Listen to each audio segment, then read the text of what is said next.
There is something deeply comforting and satisfying about routines. We call them the rituals. Alarm clock, morning coffee, commute, listening to music, work, gym, scrolling, sleep, and repeat. This whole repetition, it's almost like OCD, like compulsion. And there's another word for that, it's called addiction. And addiction to procedure, addiction to predictability, and addiction to the safety that repetition provides. Human beings, in general, crave patterns, something recognizable. We crave it so badly that we mistake it sometimes for our identity. What happens when this facade, this procedure breaks? When those patterns glitch? Well, actually, when something unpredictable enters the system, well, something like Tyler Durden can happen. That's exactly where Fight Club starts. All of that, of course, with insomnia problem. It starts with a man who cannot sleep because this machinery who he is a part of, like all of that is well too oiled, and it's became almost sterile to him. Chuck Palahniuk's initial idea for the Fight Club, it was just about like those corporate rats meeting after work in a bar on a weekends to basically beat each other senseless. And when he developed that story, like unconsciously he started thinking about like this aspect of escaping the routine. The Fight Club became a crack in the pattern. So because the system is uninterrupted, we never ask, do we really control our urges, our routines, our fascinations, or is it the other way around and they control us? So are we sane, or are we just simply well adjusted to this mass insanity, I guess? So there is this thin line between mental health and madness that is creeping in this corporate HR world, I guess. Tyler Durden is this antithesis to all of that. So Tyler, of course, just as we spoke on our previous episode, he is not a character. He is a construct, he is an archetype. Friedrich Nietzsche coined the term called Übermensch, and Tyler it's like the Übermensch type filtered through IKEA catalogs, late capitalism. So Nietzsche imagined the man who is able to create his own values. He is not a slave to his wants and needs. And Tyler imagines similarly the man who detonates all of those existing values in a way. Tyler rejects what? Consumptionism. He rejects the comfort. He rejects the feelings of safety. So in a way we can say hey, all those basic human needs, yeah? He embodies probably every modern toxic masculinity movement in the last couple of years, I would say, because all what all of those toxic masculinity movements want. What do they promote? Strength, dominance, this charisma, this sexual magnetism, and feelings of certainty. And then, Tyler, he spits on the lifestyle those same men worship. And the real question would be why Tyler didn't become Bateman in terms of symbol status. That's extremely funny, because in a way Patrick Bateman could be mimified. There is this clear aesthetics that could be thrown on top of him. He wears those fancy suits. He loves, the best restaurants. Sadly, Dorsia didn't accept him. He participates well in this machinery. He is a part of that system. He loves the system. You can just crop out, remove the violence aspect. Without the violence, it's just the lifestyle. You can sell easily. And Tyler is too unstable to sell, the lifestyle. He's too anti-structure, too anti-ownership in a way. He's too anti-brand. So you can't build a LinkedIn profile based on this persona. You can build something around, hey, let's destroy the credit card system. So you can't monetize nihilism that easily, because it rejects the money itself. So that's why I think the Patrick Bateman became this template. And for all those, how it's called, Sigma movements, we observe all those Andrew Tatisms of the world. So with Tyler, I think in a way he became something more dangerous potentially, and it's not a sexy message that you might feel that it is, because what is sexy for men? The sense of belonging. And sure, there is a lot of that in Fight Club. There is this almost uncomfortable element to it, that Fight Club seems like something real, that is about men reclaiming their masculinity. In reality, it's about men who never had any sense of manliness to begin with. So there is no reclaiming here. It's about men raised by absence. It's about men raised by corporate fathers, by instructions and manuals instead of initiation to follow your own path. Why am I talking about it like that? Because I had inversion of that. I have a father who was always there for me, and he taught me how to find my own way, how to live well with your own self. And it's extremely hard work in a way. So Tyler is just a hallucination. It's born out of that male loneliness and this spiritual starvation, I would say, degradation. Male loneliness is a real problem. It's a very real. But also is our male delusion. Belonging is not only sexy. That's the thing, guys. It's intoxicating. It's exactly like drugs. Because especially when you never felt that, you just cling to it. And that's what Project Mayhem is all about. It seems so alluring. What happens in the Project Mayhem? It replaces identity with uniform. It replaces any sort of doubt with a clear mission. It replaces the sense of isolation with a hierarchy. It gives you a set of rules to follow.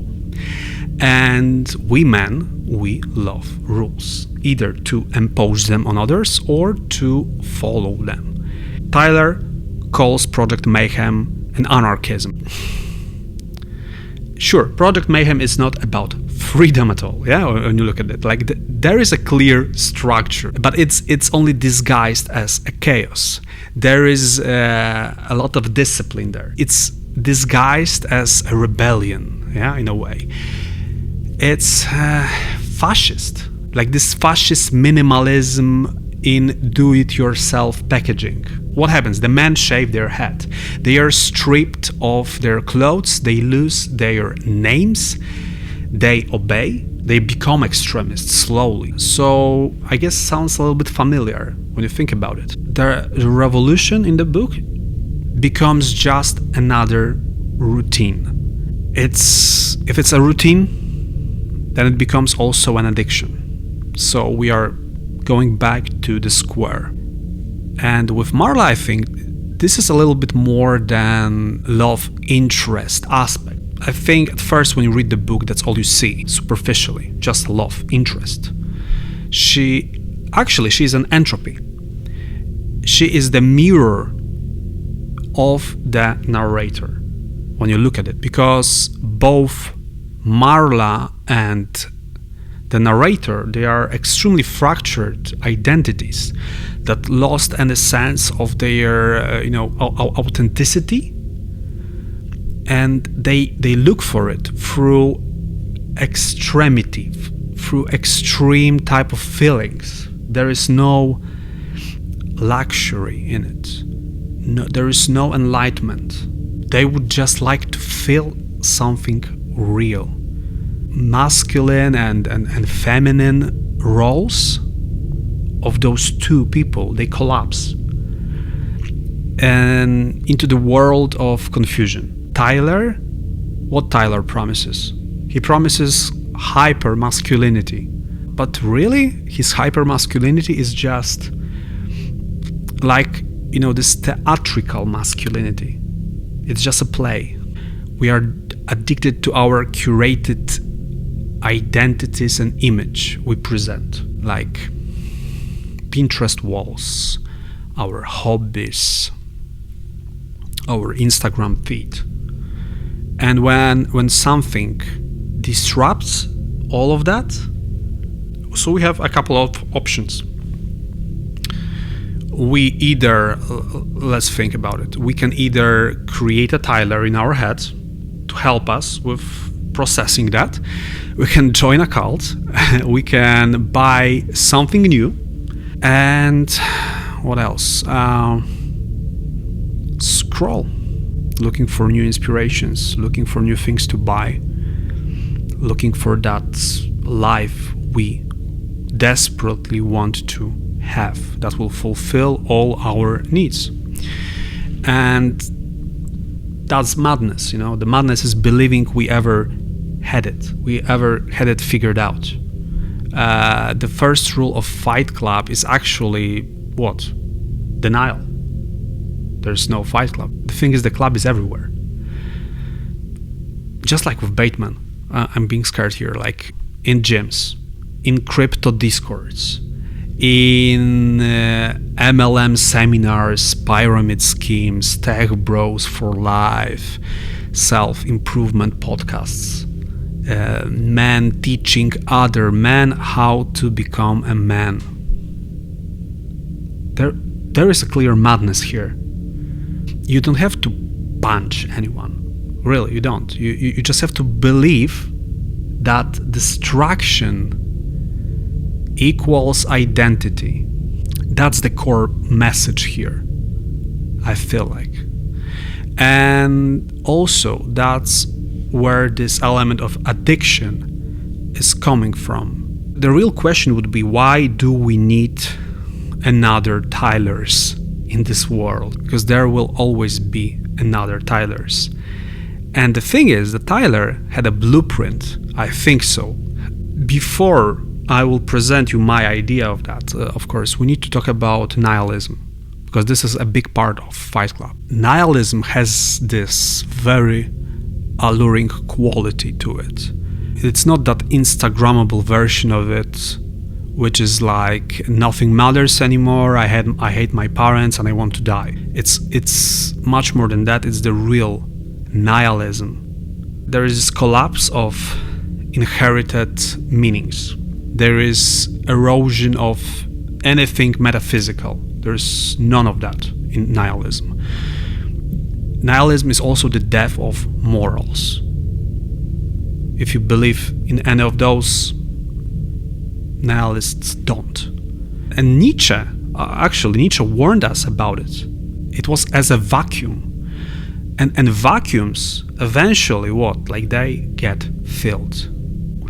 Tyler Durden is a reaction to the nihilism. And when the old structures, they collapse, like religion, traditions, this stable identity, the modern man stands, in a supermarket at all the possibilities, and he feels nothing.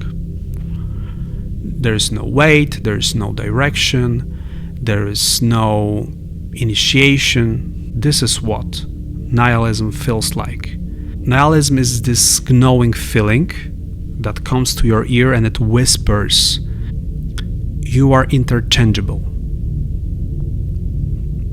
And I think this is unbearable to a lot of people facing that possibility. What does Tyler do in this kind of situation? He offers a very artificial solution and a very artificial meaning. There is this pain as a proof of existing. There is violence, which is seen as something very clear. There is a destruction. And destruction is this transcendence to him. So, because what? If nothing matters, then let's burn it all. And burning it all down feels like the only authentic thing to do in this life. Yeah, the only thing that is real. So many modern all those self-improvement groups are actually nihilism when you think about it. And I will follow it. So they preach discipline, cold showers in the morning, stoicism. Underneath the language of strength, of empowerment, there is just the same type of void. There is no higher aim, and it's just productivity replacing purpose. Those people always like to talk about the higher aims and all of that, but in reality, it's just this limbo. And Tyler is charismatic. He turns this nihilism into a spectacle. He gives the void a jawline. It's what makes this nihilism of his so appealing, so erotic almost. And I feel that there is a reason that Tyler Durden feels believable. He is not unique, he is fictional, and those impulses behind him, they are not. They were inspired. When industrial society began accelerating at this crazy speed, when technology replaced ritual, some people radicalized quite fast. Ted Kaczynski, or Theodore John Kaczynski, known as Unabomber, he was much more than your typical cartoonish villain. I highly recommend going through his anti-tech revolution, why and how, besides his manifesto. But who was Unabomber? He was a mathematical prodigy, a genius, a man who rejected all of that technological modernity entirely. He was living in seclusion in Montana, and he was a man who believed that industrial society was just eroding humanity, human freedom at a very structural level. His manifesto, I think, reads less like madness and more like this hyper-rational, deeply pessimistic diagnosis of this technological dependency. And it's quite funny because, if I'm correct, it was written in 80s and 90s, so his critiques are not wrong at all. We are more dependent than ever, more monitored, more optimized, more abstracted from physical reality. And eventually, Kaczynski turned this critique into an action, to be more precise, into violence. So he pretty much, for me, was a blueprint behind the actions of Tyler. Both are products of alienation. Both reject the system. Both believe collapse is a form of purification. One exists as myth, and the other mailed explosives. Also, do-it-yourself style, just like Tyler. So to understand Kaczynski, you don't have to justify him in any way. That radical rejection of modernity, it doesn't come from nowhere. It comes from a feeling that something essential has been taken away from us, has been amputated from human life. Sort of autonomy, this embodied experience that we used to have. We live in times when all sorts of meanings collapse. And this extremity becomes a very attractive thing. It's very easy to radicalize a person, especially in the age of social media. And when your diagnosis of society is correct and your only solution is destruction, you slowly become the monster you claim to resist, through other ways, of course. But Tyler, he burns credit cards, companies. Kaczynski mailed bombs to tech executives. So there is this clear line of thinking, I would say. There is this parallel, and both believed the system was dehumanizing. Neither of them, sadly, built this sustainable alternative, because Project Mayhem wasn't that, believe me. Because the thing is, with alternative, there really is none. That's the sad truth about all of it. And destruction just seems easy. So there's one more person I would like to touch upon briefly. There is this revolutionary archetype, and I think this person kind of fits into the narrative I presented. He was mythologized across t-shirts, posters on dorm rooms. So already there is this kind of commercial stigma to his name. And of course, as you may have guessed, it's Che Guevara. He occupies this, I would say, the same symbolic territory. Of course, there are different political contexts, but he was also the man who rejects the system entirely. The man who believes that destruction is purification, that it's in a way the only way to move forward.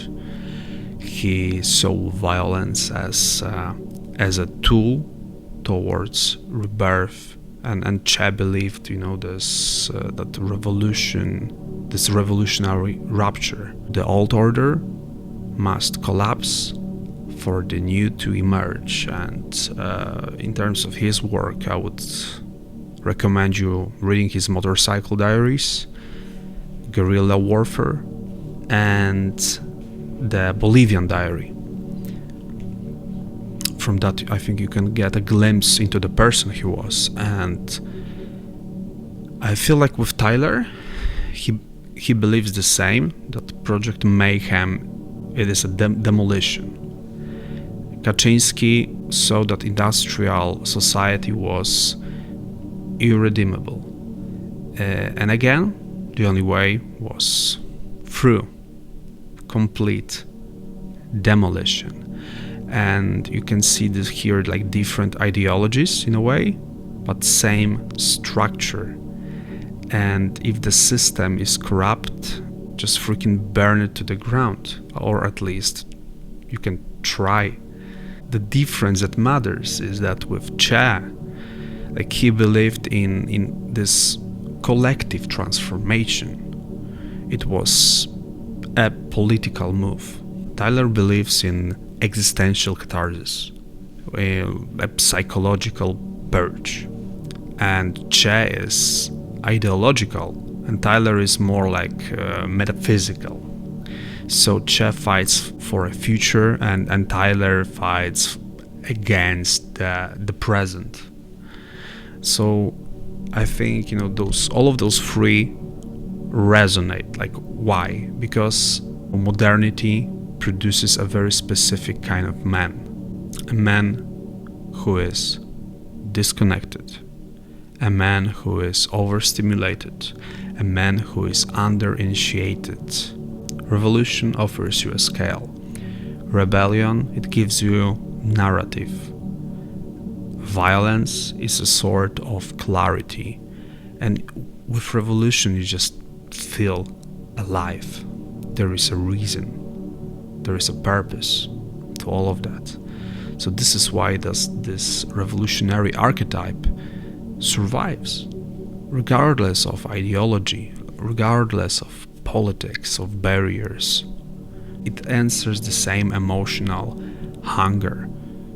Revolutionary aesthetics age better than revolutionary outcomes. That's the saddest truth. You look at the Che and what? He became a logo. Tyler became a cool catchphrase.